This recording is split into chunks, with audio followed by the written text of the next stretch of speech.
जना घाबरत घाबरतच पोलीस ठाण्याच्या आवारातून थेट आतमध्ये आली. तिच्या चेहऱ्यावर भीतीचं सावट साफपणे दिसत होतं. भेदरलेल्या मनाने तिने चोर पावलाने पुढे येण्याची हिंमत केली. पुढे एका खुर्चीवर एक पोलीस गृहस्थ पाहून तिने थोडासा श्वास मोकळा सोडला. कोणीतरी देवासारखा आपल्या कामात मग्न असलेला इसम तिच्या डोळ्यासमोर बसलेला तिने पाहिला. खाकी वर्दीतला हा इसम देवासारखा वाटण्याचं कारणही तसंच होतं. कपाळाला अष्टगंध आणि गळ्यात तुळशीची माळ, नित्य देवपूजा नक्कीच करणारा हा इसम त्याच्या गळ्याभोवती लावलेला गोपीचंद सांगत होता.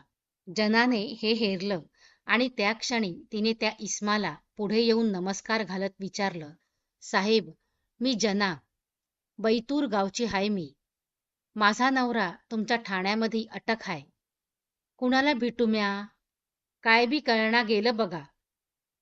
त्या इसमाने तिच्याकडे काळजीने पाहिलं आणि विचारलं, नाव काय तुझ्या नवऱ्याचं? जना पाणावलेले डोळे घेऊन सांगत होती, सोनबा नाव हाय बघा. आपल्या हातातला पेन बाजूला ठेवत खाकी वर्दीतल्या त्या इसमाने आत बोट दाखवत सांगितलं, आतमध्ये साहेब बसलेत एक. भिंगरे साहेब नाव आहे त्यांचं. त्यांना भेटा तुम्ही. तुमच्या नवऱ्याची केस त्यांच्याकडेच आहे. एवढं सांगून तो इसम आपल्या कामात मशगूल झाला. जना धन्यवाद देत आत गेली.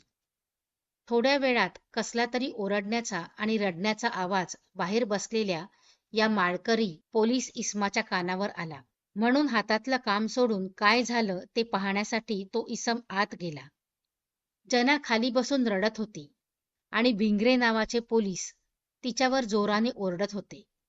तुझ्या नवऱ्याला सोडायचं असेल तर पैशाची तजवीज कर, नाहीतर त्याला सडू दे इथेच.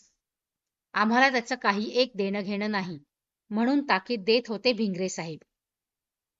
जना त्यांना सांगत होती, साहेब, माया गरीब माणसाजवळ कुठून येणार एवढा समदा पैसा. साहेब माफी द्या हो. माया नवऱ्याची काय बी गलती नाही बघा. उगा फशिवलंय त्याला. जना पोट तिडकीने सांगत होती. पण भिंगरे साहेबाला काही एक घाम फुटत नव्हता. उलट ते तिची चांगलीच खरडपट्टी काढत होते आणि वरून तिला दम देत होते. साहेब, मायाजवळ ह्या मंगळसूत्रा बिगर काय बी नाही बघा. काय करू मी एकटी, बापडी बाय माणूस. असं म्हणून जना डोळ्यातून धारा गाळत होती. भिंगरेने तिच्याकडे पाहत गरजून सांगितलं, नवराच जवळ नाही तर या मंगळसूत्राचं लोणचं घालणार आहेस का? नसेल होत पैशाची तजवीज तर आण ते मंगळसूत्र इकडे. त्याला मोडून 4 पैसे तरी येतील तुझ्या नवऱ्याला सोडायला. गुन्हेगार कुठला तुझा नवरा? काय करते या मंगळसूत्राला गळ्यात अडकवून? असं म्हणत भिंगरे जनेकडे सरकला तशी जनाने गळ्यात हात घालून मंगळसूत्र काढलं आणि भिंगरे साहेबांना देत म्हणाली, घ्या साहेब हे. तुमचं बी खरं हाय. काय करू, नवराच नसेल जवळ तर. पण माया नवऱ्याला काय बी करून सोडा, तुमच्या पाया पडते. असं म्हणून तिने ते मंगळसूत्र भिंगरे साहेबाच्या हातात दिलं. भिंगरे भ्रष्ट हास्य आणत तिच्याकडे पाहत होता. तेवढ्यात तो माळकरी खाकी वर्दीतला गृहस्थ संतापाने समोर आला आणि त्याने भिंगरेच्या हातातलं मंगळसूत्र घेत जनेकडे दिलं आणि तो रागाने भिंगरेकडे पाहत ओरडला, भिंगरे, ही काय पद्धत आहे तुमची? एका सुहासिनीच्या गळ्यातलं मंगळसूत्राकडे नजर जावी इतकी भ्रष्ट बुद्धी झाली तुमची? भ्रष्ट काम आणि भ्रष्ट नजर. तुम्हाला झोप तरी कशी येते असं वागून? तिला मदत करणं दूर आणि तुम्ही त्या गरीब बाईचं मानसिक शोषण करताय. यासाठीच काही खाकी वर्दी घातली होती. कुठे फेडाल हे पाप? ए बाई, घाल तुझं हे मंगळसूत्र गळ्यात आणि निघ इथून. एखादा वकील बघ चांगला अन जामीन करून घे तुझ्या नवऱ्याचा. पैसे नसतील तर मला सांग, माझ्या ओळखीने तुला चांगला वकील सांगतो. नवरा जामिनावर सुटल्यावर त्याची फीस त्याला परत दे. असं म्हणत तो इसम भिंगरेकडे रागाने पाहू लागला. तसा भिंगरे लाजेने डोळे लपवत तिथून निघून गेला. जनेने त्या भल्या माणसाचे आभार मानत वकिलाचा पत्ता घेत तिथून पाय काढला. या घटनेला बरेच दिवस लोटले होते आणि तो खाकी वर्दीतला भला माणूस सेवानिवृत्त होऊन 8 महिने झाले होते. आज पेन्शन घेण्यासाठी बँकेत रांगेमध्ये हा इसम शांत भावाने उभा होता. तेवढ्यात कोणीतरी ओळखीचा चेहरा बँकेत एका बाकावर बसलेला दिसला. रांग सोडून हा इसम तिथे गेला आणि पाहतो तर काय भिंगरे.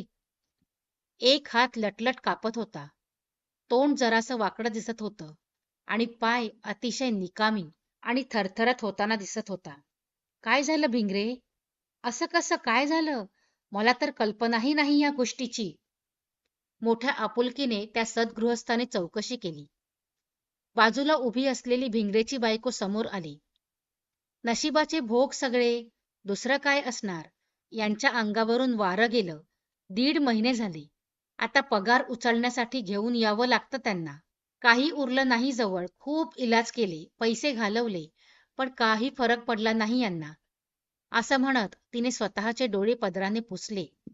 भिंगरे पाणावलेल्या डोळ्याने फक्त पाहत होता आणि तो सद्गृहस्थ मनात भिंगरेसाठी देवाकडे कामना करत दुःखी मनाने तिथून निघून गेला. कर्म कर्म आणि या कर्माचं मिळणारं फळ कदाचित हेच का? त्या जनेच्या तळतळणाऱ्या जीवाने तर नाही ना? मित्रांनो, कथा आवडली असेल तर व्हिडिओला लाईक करा, शेअर करा आणि कमेंटही करा. आणि हो, आपल्या चॅनलवर नवीन असाल तर चॅनलला सबस्क्राईब करा. धन्यवाद.